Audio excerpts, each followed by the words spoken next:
श्री शिवाय नमस्तुभयम। दोस्तों, आप सभी लोग जानते हैं कि 24 नवंबर 2024 यानी रविवार को पड़ रही है मार्गशीर्ष महीने की नवमी तिथि। और दोस्तों, यह वह नवमी तिथि है जो मार्गशीर्ष महीने में पड़ने वाली सबसे बड़ी तिथि है, क्योंकि यह रविवार के दिन पड़ रही है और इसका बहुत ही बड़ा और विशेष महत्व होता है। पूज्य गुरु जी ने कहा है कि अगर कभी भी मौका लग जाए और मार्गशीर्ष महीने की रविवार नवमी तिथि को पड़ जाए तो आप लोगों को हल्दी का जल वाला उपाय तो अवश्य ही करना चाहिए। इन दोनों का संयोग बहुत कम आता है और इसी के साथ में गुरुजी ने अपनी शिव पुराण कथा में बताया है कि इस दिन आपको हल्दी का जल वाला उपाय तो आपको अवश्य ही करना चाहिए, क्योंकि ऐसा दिन पूरे साल में सिर्फ एक ही बार आता है। और दोस्तों, आप सभी लोग जानते हो कि रविवार नवमी तिथि का अगर सबसे बड़ा कोई उपाय है तो हल्दी का जल वाला उपाय है। तो दोस्तों, इस रविवार नवमी तिथि के दिन आप लोगों को इस हल्दी का जल वाला उपाय को जरूर करना है। बहुत सारे लोग होंगे जिन लोगों ने इस उपाय को ना किया हो, मतलब पूरा साल निकल गया, उन्होंने किसी भी दिन इस हल्दी का जल वाला उपाय को ना किया हो। पर दोस्तों, आपके पास एक आखिरी मौका बचा हुआ है जो कि 22 अक्टूबर के दिन है। तो इस दिन आप लोगों को इस वाले उपाय को जरूर कर लेना है। भले ही आपने पूरे महीने भर इस उपाय को ना किया हो, पर अगर आपने इस मार्गशीर्ष महीने के रविवार नवमी तिथि के दिन अगर इस वाले उपाय को कर लिया तो आपको इस उपाय को करने का वह फल मिलेगा जिसकी आपने कभी कल्पना भी नहीं करी होगी। इसीलिए आप लोग इस वाले उपाय को एक बार जरूर कर लेना है, ताकि आप लोगों के हाथ से यह मौका ना जा सके और आपको इस उपाय को करने का फल मिल सके। दोस्तों, यह उपाय पंडित जी ने अपनी अभी की ही श्री शिव महापुराण की कथा में बताया है, जिस उपाय को आज हम आपको बहुत अच्छे से समझाने वाले हैं। इस वीडियो को देखने के बाद इस उपाय को समझने के लिए आपको कोई और वीडियो को देखने की जरूरत नहीं पड़ेगी। तो चलिए दोस्तों, उपाय को शुरू करते हैं। देखिए, ये इस मार्गशीर्ष महीने के रविवार नवमी तिथि के दिन ये इतना खास होता है, इतना महत्वपूर्ण होता है। देखा गया है कभी कभी बड़े बड़े पूजा पाठ अनुष्ठान से जो मनोकामना पूर्ण नहीं होते, वह मार्गशीर्ष महीने के रविवार नवमी तिथि के दिन एक छोटे से उपाय करने से ही आपकी मनोकामना पूर्ण हो जाती है। और बहुत सारे लोगों ने इस उपाय को किया भी है और उनको इस उपाय को करने का फल भी जरूर मिला है। अगर आप लोग भी इस उपाय को करना चाहते हैं तो आप इस उपाय को पहले अच्छे से समझ लेना, सुन लेना, उसके बाद करना। आपको इस उपाय का फल जरूर मिलेगा। और इस उपाय को कर लेने से आपके घर में चाहे किसी भी प्रकार की दुख और समस्या क्यों ना चल रही हो, आपको उसका कारण भी नहीं पता है कि भाई यह समस्या किस कारण से चल रही है। उसका कुछ भी कारण हो सकता है, जैसे पितृदोष हो सकता है या किसी भी तरह का मंगल दोष भी हो सकता है। तो इस दिन आप लोगों को यह वाला उपाय कर लेना है। यह एक ऐसा उपाय है जिस उपाय को अगर किसी विशेष दिन पर किया जाए तो भाई उस विशेष दिन का जो है वह तो हमें मिलता ही मिलता है, पर हमने उस दिन पर इस उपाय को किया है तो हमें उससे भी बड़ा फल मिलता है, और फल बहुत जल्दी मिलता है, क्योंकि आप इस उपाय को बहुत ही बड़े और विशेष दिन पर कर रहे हो।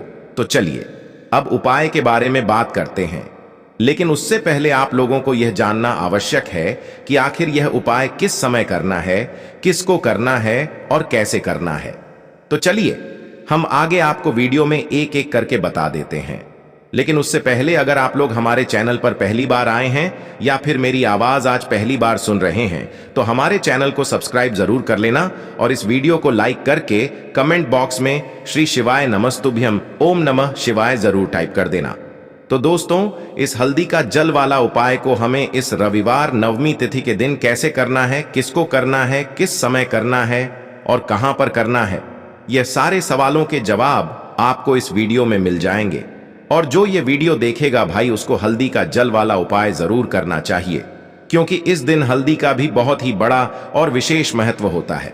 और जब बात आ जाए हल्दी का जल वाला उपाय की, तो यह सोने पर सुहागा वाली बात हो जाती है और यह एक बहुत ही बड़ा उपाय हो जाता है इस रविवार नवमी तिथि का। तो अब दोस्तों, इस हल्दी का जल वाला उपाय को आखिर करना किसको है, सबसे पहले हम लोग वह बात जान लेते हैं। तो देखो, घर की जो बड़ी माताएं बहनें होती हैं, उन माताओं बहनों में से कोई भी एक बड़ी माता बहन इस वाले उपाय को कर सकती है। और दोस्तों, अगर आप चाहे तो अपने घर में से सभी सदस्यों को भी इस उपाय को करवा सकते हैं। अगर किसी व्यक्ति की खुद की कोई मनोकामना है, खुद की कोई दुख और परेशानी है जो कि वह अपने लिए ही करना चाहता है, इस वाले उपाय को तो वह खुद अपने लिए भी कर सकता है। बाकी अगर कोई घर में से ऐसा है जो कि अपने पूरे घर परिवार की सुख और शांति के लिए यह वाला उपाय करना चाहता है, तो भाई वह भी कर सकता है, उसमें भी कोई दिक्कत वाली बात नहीं है। कहने का मतलब यह है कि इस उपाय को हर एक सदस्य भी कर सकता है और पूरे घर परिवार के सदस्य के लिए घर की बड़ी माताओं बहनों में से कोई एक माता बहन भी कर सकती है। माताएं बहनें अगर घर में उपस्थित ना हो या वह यह वाला उपाय ना कर पा रही हो, तो फिर घर का कोई बड़ा सदस्य भी इस हल्दी का जल वाला उपाय को कर सकता है, चाहे फिर वह पुरुष ही क्यों ना हो, उसमें कोई भी दिक्कत वाली बात नहीं है।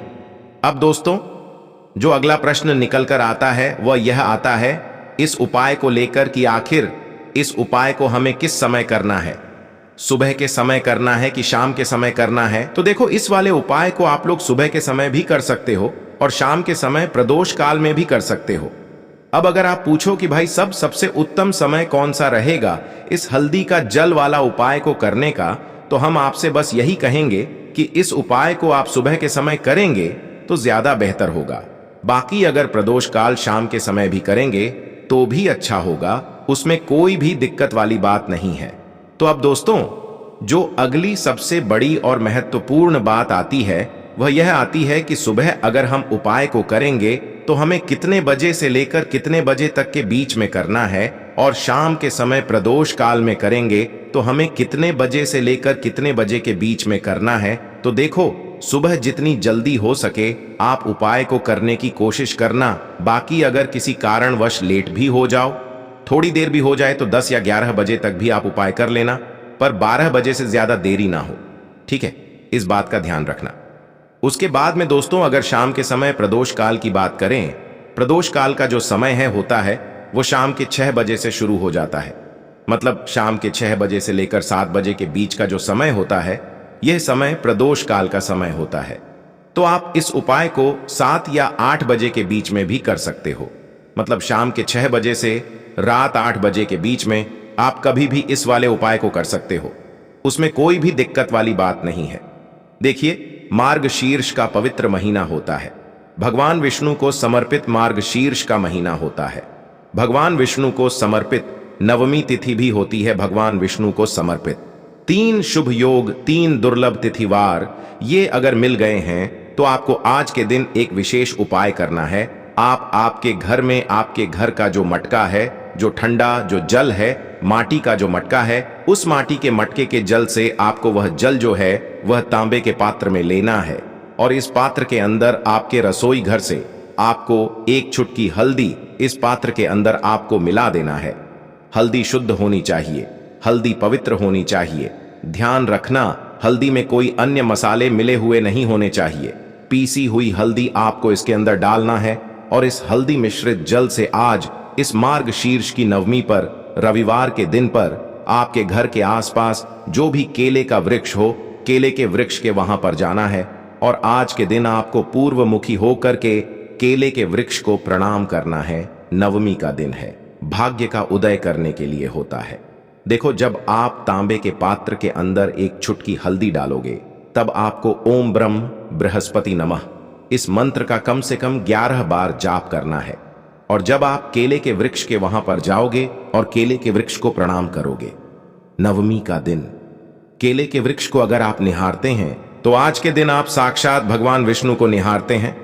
केले का देव वृक्ष बहुत ही पवित्र, बहुत ही पॉजिटिव एनर्जी, जो कि आपके भाग्य, जो आपका रूठा हुआ भाग्य है, उसे चमकाने में सहायक होता है। आपको केले के वृक्ष की जड़ में आज के दिन हल्दी मिश्रित जल आपको डालना है। ओम नमो भगवते वासुदेवाय का 11 बार जाप करना। उसके बाद केले के वृक्ष को आज के दिन छूना।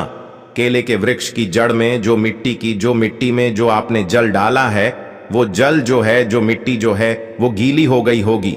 वो थोड़ी सी मिट्टी आप आज के दिन अगर आपकी नाभि पर लगाते हैं तो यकीन मानिए आपका भाग्य चमक जाएगा। आपके जीवन के जो भी अंधकार है वह दूर होते चले जाएंगे। आपको आपके जीवन में रास्ता नजर आते रहेगा कि आपको किस दिशा में चलना चाहिए। आपको प्रेरणा मिलती रहेगी। आपका जीवन जो है वह बहुत ही सरल बन जाएगा, बहुत ही प्रभावशाली उपाय है। ये मिट्टी कोई साधारण मिट्टी नहीं है। हल्दी मिश्रित जल आपने इसमें डाला है और यह मिट्टी है केले के वृक्ष की जड़ की जब, और वो भी कौन सा नवमी का दिन है। तो यह उपाय आपको गंवाना बिल्कुल भी नहीं है। थोड़ी सी मिट्टी आपकी नाभि पर लगाना, आपका भाग्य चमक जाएगा। पहला उपाय हो गया। दूसरे उपाय के बारे में बात कर लेते हैं। कहते हैं कि मार्गशीर्ष महीने की नवमी तिथि पर ही यह उपाय किया जाता है और पूरे साल भर आप कभी भी नहीं कर सकते। ये उपाय केवल कल के दिन, कल का दिन बेहद खास है। कल के दिन यह उपाय आपको कर लेना चाहिए। पीपल का एक पत्ता लेकर के आना। पीपल का पत्ता कड़क नहीं होना चाहिए, पीपल का पत्ता नरम होना चाहिए, बिल्कुल कोमल पत्ता लेना है। पूज्य गुरुदेव ने स्पष्ट रूप से यह उपाय बताया था, तब स्पष्ट रूप से बोला था कोमल पत्ता, यानी कि बिल्कुल मुलासा पत्ता आपको लेना है। साथ में आपको लेना है पीला चंदन। पीला चंदन अगर आपके पास हो तो आप ले लीजिए, नहीं तो बाजार से लेकर के आइए। पीला चंदन हो तो घीस करके उसका पेस्ट के रूप में आपको तैयार कर लेना है। पीपल के पत्ते के ऊपर पीला चंदन आपको रखना है और आपके जीवन में जो भी आप इच्छा व्यक्त करेंगे महादेव से, वह इच्छा आपकी परिपूर्ण होगी। आपके रोग जो है वह दूर हो जाएंगे। पीपल के पत्ते के ऊपर देखो, चिकना वाला जो साइड है ना, वहां पर उसके ऊपर आपको पीला चंदन रखना है। भगवान शिव के मंदिर में जाना है और साथ में आपको तांबे के पात्र के अंदर जल लेना है। और कोई भी अगर रुद्राक्ष आपके पास हो, कोई सा भी रुद्राक्ष, किसी भी कोई से भी मुख का रुद्राक्ष हो, वह आपको लेना है। साथ में एक कटोरी लेकर के जाना। खाली कटोरी देखना कैसे करना है, बहुत सुंदर सा उपाय है। उपाय कल के दिन आपको करना है। क्या करोगे? भगवान शिव के मंदिर में जाओगे। सुबह से लेकर के शाम तक कोई समय की पाबंदी नहीं है, जब आपकी इच्छा हो तब आप जाइए। हो सके तो भगवान शिव का जैसे कि 9-10 बजे सुबह प्रातः 9-10 बजे जब सब भगवान के ऊपर जल अर्पित करते थे, उसके बाद अगर जाओगे तो अति उत्तम है। अति उत्तम जब बिल्कुल शांत हो जाएगा वातावरण, जब मंदिर में कोई नहीं आ जाता, उस समय अगर आप यह उपाय करोगे तब यह उपाय बहुत ही लाभकारी होता है। क्या करोगे आप? रुद्राक्ष और जो जल है, तांबे के पात्र के अंदर जल है, उसके अंदर रुद्राक्ष डाल करके रुद्राक्ष को निकाल लेना। ठीक है, जो खाली पात्र लेकर के हो वो जलाधारी के कोने पर रख देना।